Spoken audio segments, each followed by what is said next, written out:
Yesterday, I think the last time I was running the video, I was pulling off this piece that goes under the fender. Turns out he did have another piece. That's it up there, bought to go on this. I loosened that front bolt. It was a 10 millimeter, and that's the one where I had to go in front of the tire to get to it. Turns out there's another one right back here. It's actually a nut, and it's rusted on. So I'm going to crawl under here first thing and squirt a little penetrating fluid on that. Hopefully by the time we get ready to put the new piece on, it'll go there. Where we are with the motor slash radiator, this radiator, which you see, by the way, let me show you. This is the radiator. The condenser sits right in front of the radiator. And I want you to look at the shape of that condenser.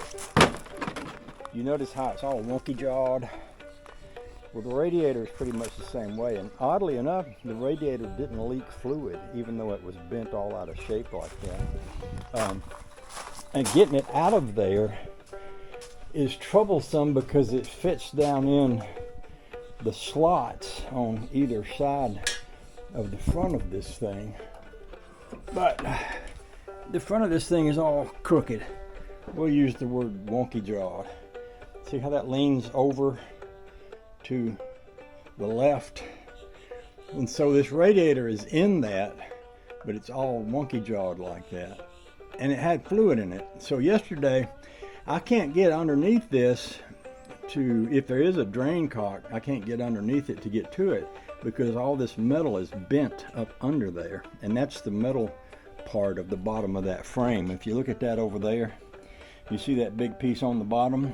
Well, that big piece on the bottom here is flattened out and smushed up against the bottom of the radiator. So in order to get the fluid out of it, I had to come in from this side, and I was able to get over in here. And if you see where that screwdriver is sitting, that's the lower radiator opening. Now right underneath that, that may be something that I could turn.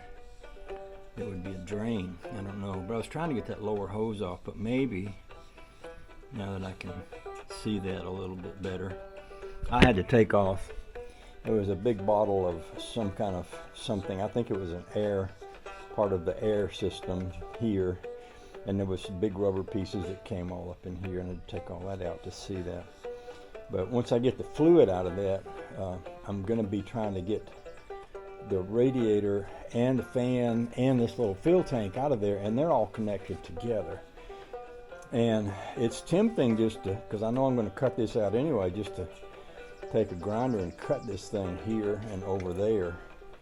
But before I do that, I just want to, I'm trying to get everything loose that I need to get loose in order to get all that out of there. And once the radiator's out of there, it's going to make it a lot easier for me to see what's behind it. And here's a good example over here. This is the top radiator hose, and I was working on trying to get it loose yesterday too. So that's where I'm at. That's what I'm working on. I'm going to put y'all back on pause, and I'll come back when I have something more that I can show you about all this. So I think I'm going to do just what I said. I think I'm going to cut this right here. If you look down through there, you can see daylight. And it looks like if I cut this along this line down through here. Now this down here is a Freon line for the air conditioner. I don't want to cut that. But I think what I'll do is get me a piece of soapstone and draw a line. And then cut along that line. And at least that will give me a chance to be able to pull out this piece here. And maybe tilt this radiator down so I can cut that. So what I'm going to do is see the end of my soapstone right here.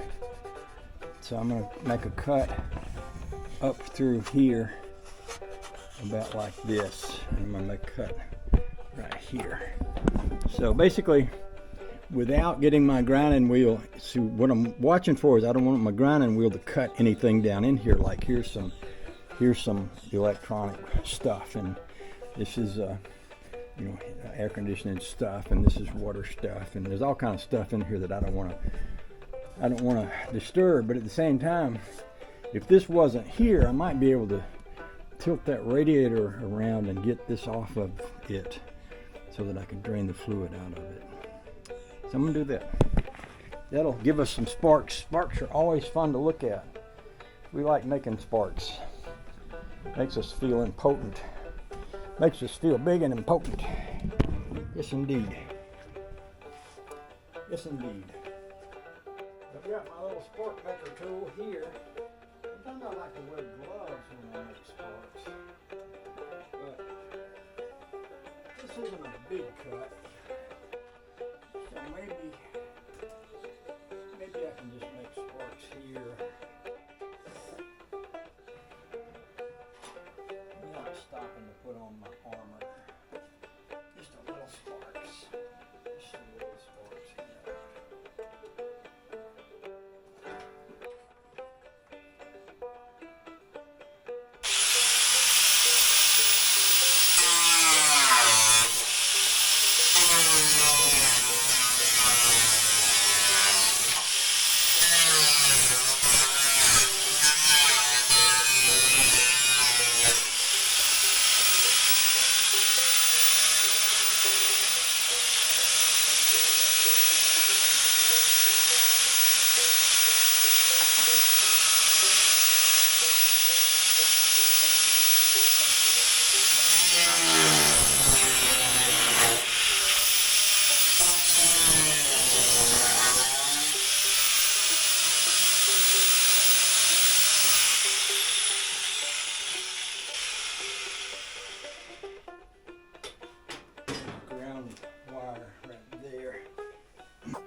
That gave us a little bit more working room there.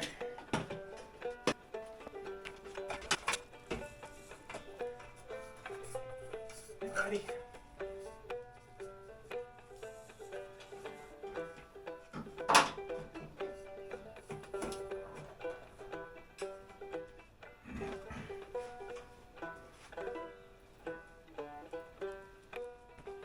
I think I might cut this one too.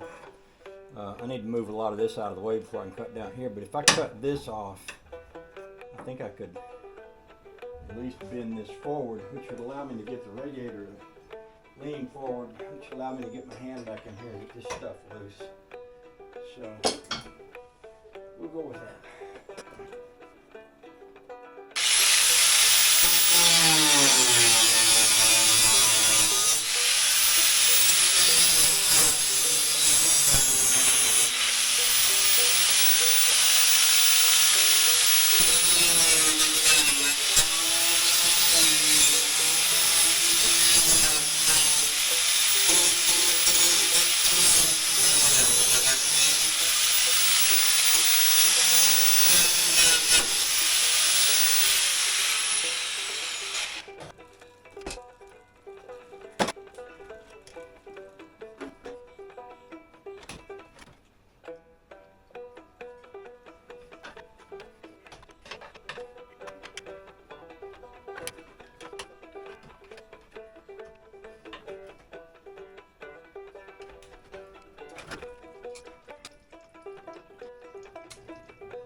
So, okay, there's your radiator, there's your fans, they fell off in there. See that cross member under there, just like tilted back, it's supposed to be straight up and down like that one. So that's why I couldn't get to the radiator, was because of that. And what I'm gonna need to do is, after I get this off and get everything disconnected, is examine everything on the front of that engine, make sure it's good. Now, he drove this car, I think he, if I'm not mistaken, I think he drove it 100 miles after he had the crash. The fan wasn't working, obviously, but he said as long as he kept it moving, it was good. So I'm gonna clean all this mess up. Once it's all cleaned up and ready, I can cut out this bent metal, all of it, even that front cross member, and then put that new front section back in there. And then we can start the process of cleaning this up, putting it back together. Probably not a bad idea to let it sit and drip for a while. Let all the fluids run out into that bucket there, so I won't be laying on them later on. Love y'all. Appreciate you hanging out with me this far. More to come.